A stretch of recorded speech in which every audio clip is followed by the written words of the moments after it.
Hello guys, today I am discussing problem number 3। ठीक है, problem number 3 का solution देख लीजिए। There were two questions, sub question A and sub question B. Question A आया था 12 marks के लिए and sub question B was for 8 marks. ठीक है, ए वाला था income and expenditure account related question. I have made a very rough solution, आप लोग उसको चेक कर सकते हैं। वो आया था इनकम एंड एक्सपेंडिचर अकाउंट पे। मैंने वर्किंग नोट्स नहीं बनाया बट मैंने सब कुछ बनाया, आप एक बार देख लीजिएगा। ठीक है, हमको क्या पूछा था क्वेश्चन देख लीजिए। This was our receipts and accounts, receipts and payments account was given to us. ठीक है, and we had something like you are given additional information, ये सारा एडिशनल इंफॉर्मेशन था। And we were provided with honorarium to secretary 3 lakhs and prepare income and expenditure account and balance sheet.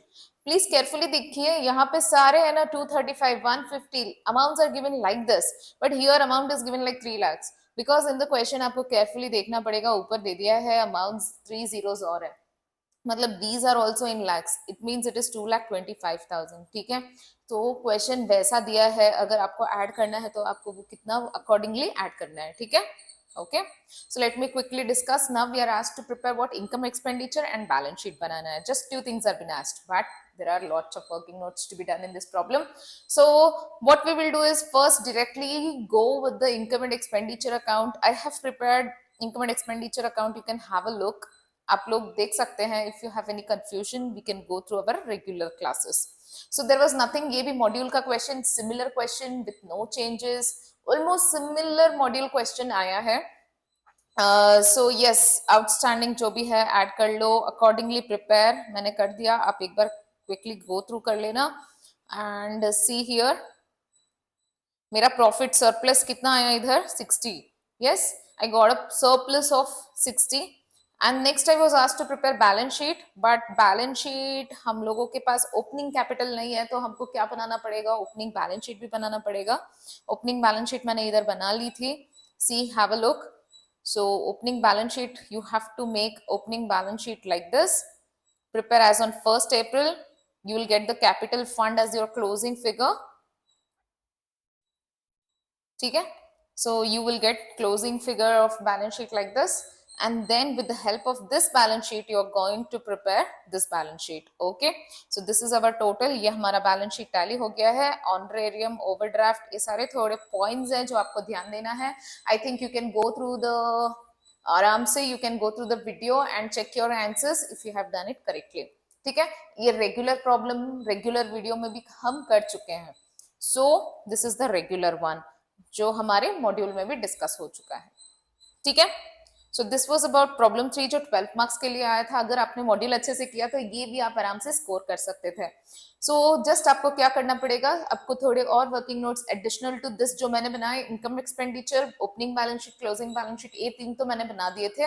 Working notes बनाना पड़ेगा। मैंने जैसे direct calculation कर लिया यहाँ पे, ये सारे आप वर्किंग नोट्स बना के दिखा सकते हो। जैसे सब्सक्रिप्शन का आपने वर्किंग नोट बना लिया, प्रिंटिंग, रिपेयर्स, ऑनरेरियम, ये डेप्रिसिएशन का कैलकुलेशन, ये सारे आप वर्किंग नोट्स बना सकते हो। एडिशनल वर्किंग नोट्स बना के, अगर आपको एडिशनल बनाना ही है, you should not do like this, आप एडिशनल वर्किंग नोट्स बना के you can show it neatly in your examinations. ठीक है, now question comes about question number 4. Question number 4 was related with partnership question again, and it came for 8 marks. That was also an easy question, again similar to module. इसलिए मैं बहुत बार बोलती हूँ, class में भी बोलती हूँ कि है ना, मॉड्यूल अच्छे से करो, यहाँ वहां मत करो, मॉड्यूल अच्छे से करो।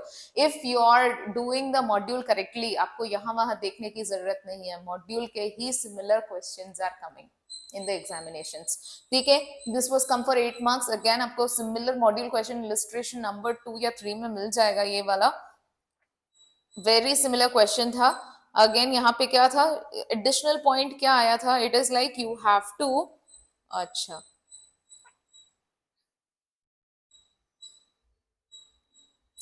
see what we are supposed to do is D shall bring 7,500 towards his capital and required sum for goodwill, value of stock increased, adjustments देख लो, provision for bad doubts, furniture, building enhance करना है, and then what additional points were given, value of goodwill दे दिया था, general reserve transfer करने के लिए बोला है, आउटस्टैंडिंग लायबिलिटीज इसने पे किया, new ratio was given, and this was our question, correct. So very easy question again. So हम लोग क्या करेंगे डायरेक्टली, फर्स्ट क्या बनाना था हमको, revaluation account. Then we were asked to prepare what, revaluation account and partners capital accounts, correct. So मैंने यहाँ पे फर्स्ट रिवैल्यूएशन अकाउंट बना लिया. सो वेरी इजी था. एंड इंक्रीज हुआ तो हम क्रेडिट साइड लेते हैं, डिक्रीज हुआ तो हम डेबिट साइड लेते हैं. देन प्रॉफिट और loss is transfer to partners, correct. ये मैंने कर लिया. Next, in their old ratio, please remember this is always transferred revaluation account in old ratio जो 2:2:1 था. and new ratio में नहीं करना है. you should distribute revaluation profit in old ratio only. अब नेक्स्ट था कैपिटल अकाउंट ऑफ पार्टनर्स पूछा था. सो बैलेंस ले लिया, इसने कैपिटल लाया, जनरल रिजर्व डिवाइड कर लिया, दिस वाज आउटस्टैंडिंग लायबिलिटी. ये हमारा गुडविल कैलकुलेशन है. यस, गुडविल कैलकुलेशन मैंने किया है, वर्किंग नोट मैंने बनाई है आपके लिए.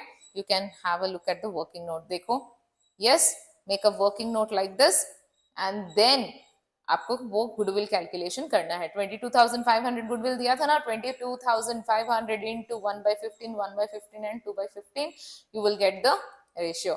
बाद में आपको क्या बनाना पड़ेगा, balance sheet like this. Make a balance sheet and I think you will get the answer. This was the total जो आना चाहिए. Okay. So revaluation account, capital account and then also balance sheet is done. उसके बाद working note भी बना लिया हमने, calculation of sacrificing ratio. अगर आपने इतना सब किया है तो you are easily scoring 8 marks. So this was the discussion about problem number 3 and we will discuss problem number 4 in the next video. See you. Thank you. Bye.